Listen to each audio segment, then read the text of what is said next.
Alors, Jacques Lapalme, bon, on a entendu vos trois compères, on va les appeler comme ça. Mais vous avez suivi finalement une voie tout à fait différente. Vous êtes pas, votre voie n'est pas partie du Québec. Vous avez commencé à pratiquer, je crois, le karaté au Japon même. Et c'est là que vous avez fait la rencontre de Rénal. Expliquez-nous comment un hasard comme celui-là a pu se produire. Je vais être bref parce que finalement, moi, je suis parti du Québec pour faire un tour du monde. Et après avoir passé du temps aux États-Unis, au Mexique, j'ai abouti à San Francisco. Et là, j'ai demandé à un agent de voyage, avec le 400 $ américains que j'avais, lesquelles destinations je pouvais aller le plus loin. Aller seulement. Alors, chacun sa façon de voyager. Et on m'a dit au début, Hong Kong. Bon, je dis, prenez-moi un vol pour Hong Kong. Puis après, à avoir fait des calculs, ils ont dit non, vous n'avez pas assez à cause de la taxe d'aéroport. Et c'est comme ça que je me suis retrouvé à Tokyo. Et c'est là qu'on m'a mentionné, oui, un nommé Rénal Leboeuf, et il s'entraîne au dojo central. Alors, on m'a donné l'adresse, je me suis présenté là-bas, j'ai demandé à la personne qui m'a reçu, qui était Takaki Sensei. Alors, elle a dit, oui, il s'entraîne ce matin, quand il va finir l'entraînement, je vais vous le présenter. Et là, j'ai rencontré Rénal, et on s'est très bien entendu, parce que lui n'aime pas faire à manger. Moi, j'ai aucun problème. Il était bien tanné de manger des sandwichs aux bananes et au beurre de pinot. Et finalement, on s'est entendu que j'allais habiter avec lui. Là, il a commencé à me parler du karaté. Moi qui avais fait beaucoup de sport au Canada, au Québec, mais pas dans ce sens-là. Je ne connaissais pas. Je suis allé au dojo le rencontrer, j'ai vu comment ça se passait. Ça m'a intéressé. Alors, je me suis inscrit. Et finalement, c'est là que j'ai fait, moi, tout mon entraînement jusqu'à la noire, au dojo central, à Tokyo. Alors, j'ai passé ma noire en fin 68, 69, avec Nakayama Sensei. Et entre-temps, on s'était parlé, moi, Rénal, je suis revenu avant lui. Et là, j'ai pris la relève du dojo de M. Baudin à Ville-Saint-Laurent, le Kyo Karate Club. Alors là, les élèves qui, à ce moment-là, qui sont connus aujourd'hui, Émile Pavaillou, Robert Dussault, et au Cégep Saint-Laurent. Jean Dussault. Jacques Dussault. Jacques Dussault, excuse-moi. Au collège, l'ancien collège Saint-Laurent, qui s'appelait le Cégep Saint-Laurent, j'enseignais là-bas. Et il y avait François Génina, qui prenait des cours là-bas, avec Marc Lemire et... comment il s'appelle? Avec Dagenet. Alors, ces trois-là ont fait partie d'une équipe qui s'est entraînée beaucoup. Ceux qui ont continué, ben, il y a eu François Génina, qui éventuellement est parti pour le Japon, est allé s'entraîner à la suite de Rénal Leboeuf. Et, bon, moi, j'ai maintenu le cap jusqu'à temps que Rénal revienne. Quand Rénal est revenu, entre-temps, on a été obligé de déménager sur la rue Saint-Denis, parce que là-bas, pour des raisons, il était peut-être rendu trop de monde, on faisait peut-être un peu trop de bruit. Enfin. Mais j'aimerais ouvrir une porte. Le Japon, c'était un peu le Saint Graal à ce moment-là. C'était un peu mythique. C'était...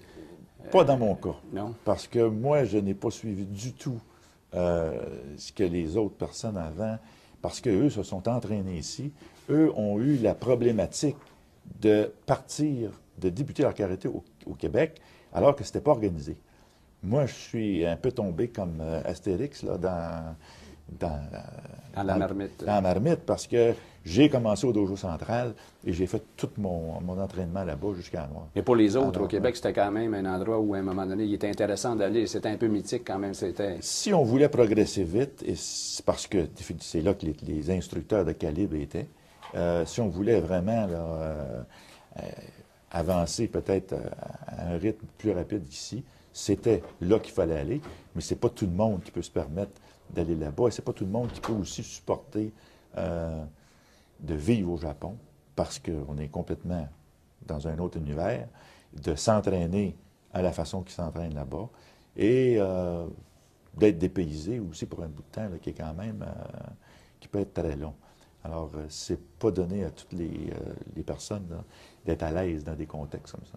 Il y a eu un déménagement à un moment donné important de Karaté populaire du Québec sur la rue Sainte-Catherine, Voilà. dans le quartier actuellement qui est le quartier gay. Là. Comment ça s'est opéré, cette transition-là? Parce que ça a été quand même un haut lieu du karaté au Québec, le dojo de la rue Sainte-Catherine, où il y avait également le siège social de Karaté populaire du Québec. Parlez-nous un peu de cette époque-là et du déménagement. Bon, ce qui est arrivé, c'est que le dojo sur la rue est devenu très populaire. Rénal, en venant du Japon, est venu nous donner des cours et on avait déjà beaucoup d'élèves à ce moment-là. Et comme ça a été expliqué un peu tout à l'heure, ça a essaimé dans les universités, dans les cégeps, etc. Et les gens venaient au dojo central qui était à ce moment-là sur la rue Saint-Denis. Mais la rue Saint-Denis, c'est une rue passante. Et quand on donnait des cours, des entraînements, ben on bloquait plus le trafic qu'à l'extérieur, finalement. Tout le monde, parce qu'on avait des grandes vitrines. Et il s'est posé une question de peut-être avoir une place pour s'entraîner qui était peut-être un peu plus là, grande, Plus spacieuse, plus c'était pas très grand, spacieuse, oui. et aussi un peu plus réservée. Alors, on fait du karaté, mais c'est pas une vitrine publique pour autant. Et les propriétaires, étant donné aussi le branle-bas de combat qu'il y avait là, parce qu'en haut, il y avait des appartements, on nous a indiqué à un moment donné que c'était peut-être préférable qu'on se trouve à une autre place. Et là, trouvé sur la rue Saint-Denis. Et finalement, tout c'était structuré. Moi, je déménageais, si on veut, le dojo sur la rue. On a décidé de tout mettre ensemble, les personnes impliquées. Et là, le Karaté Québec a pris forme et éventuellement s'est concrétisé avec tous les gens impliqués dans le karaté à ce moment-là au Québec. Moi, si on veut, ma job était faite dans le sens que l'intérim avait été établi et ensuite j'ai continué seulement comme personne qui s'intéresse et qui a continué à s'entraîner, comme on dit, avec les chums. Ça a duré combien de temps sur la rue Sainte-Catherine? Il y a eu un dojo là, pendant combien d'années? Pendant plusieurs années, mais je ne sais jusqu'à quelle date que ça s'est continué. Mais là, tous ceux qu'on connaît aujourd'hui, qui sont entraînés, par exemple, aujourd'hui, qui sont dans la cinquantaine, je parle d'Émile, François Gélinas, Jacques Petit, ce sont des gens qui se sont entraînés là et qui ont aussi donné des cours là. Oui, mais je ne pourrais pas dire là, jusqu'à quel point est-ce qu'il y a des cours seulement là ou dans d'autres institutions. Non, mais on les a passés. Là. Oui, définitivement. Et je pense que c'est suite à la Karaté populaire du Québec qu'à un moment donné, il y a un instructeur japonais, finalement, qui est venu résider au Québec et qui a donné des cours. Ça a été plusieurs années après, mais c'était Sensei Sakurai, qui est venu nous cours pendant plusieurs années et qui a finalement concrétisé le vœu de tout le monde d'avoir un instructeur ici au Japon, du Japon. Alors, si vous regardez tout ça avec un peu de rétrospective, vous retournez un peu dans le passé, vous vous êtes entraîné, vous, je pense, jusqu'en 2000. Oui. Quel bilan on pourrait tracer de cette époque-là, de l'époque du début des années 60 jusqu'en 2000 et jusqu'à aujourd'hui? On a vu l'entraînement d'aujourd'hui où on avait un mariage, une alliance entre la jeunesse et l'expérience, on va dire ça comme ça.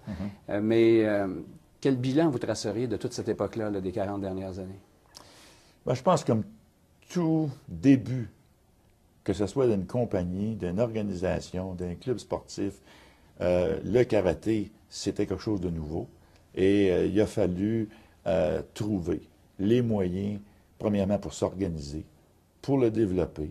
Je pense que les gens avant moi l'ont très bien décrit. Il n'y a rien de facile là-dedans. Aujourd'hui, ce qu'on a réalisé, parce qu'on a été invité, peut-être, on avait un œil un petit peu retiré, mais on voit que ceux qui ont suivi ont gardé le flambeau très haut.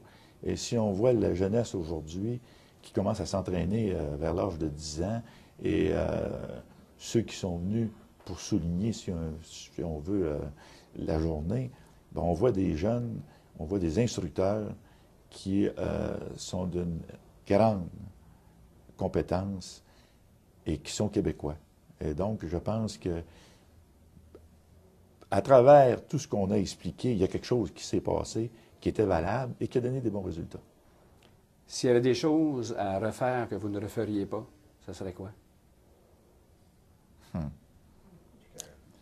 Ça serait peut-être la politique qui, à un moment donné, est devenue omniprésente. C'était plus le karaté qui était la passion, finalement, c'était de passer à travers la politique de la JKA qui est devenue compliquée à suivre. Et Trop de rivalité entre certains instructeurs? C'était pas nous autres, c'était des instructeurs japonais qui se divisaient la suite du Japan Karate Association après le décès de Nakayama Sensei. Alors, est-ce que cet affranchissement c'est peut-être ce côté-là qui est un peu désagréable, mais que nous autres, on le subissait. On n'avait qu'à passer à travers. Même si ce n'est pas la période la plus intéressante. Alors, le fait de s'être un peu affranchi de ça aujourd'hui, c'est une bonne chose? Bien, je pense que c'est plus clair. Et pour ceux qui maintenant ont la charge du karaté au Canada, en fait, et au Québec, on sait au moins où sont les filières politiques et c'est beaucoup plus facile que ça a déjà été. Merci beaucoup. Correct? Parfait.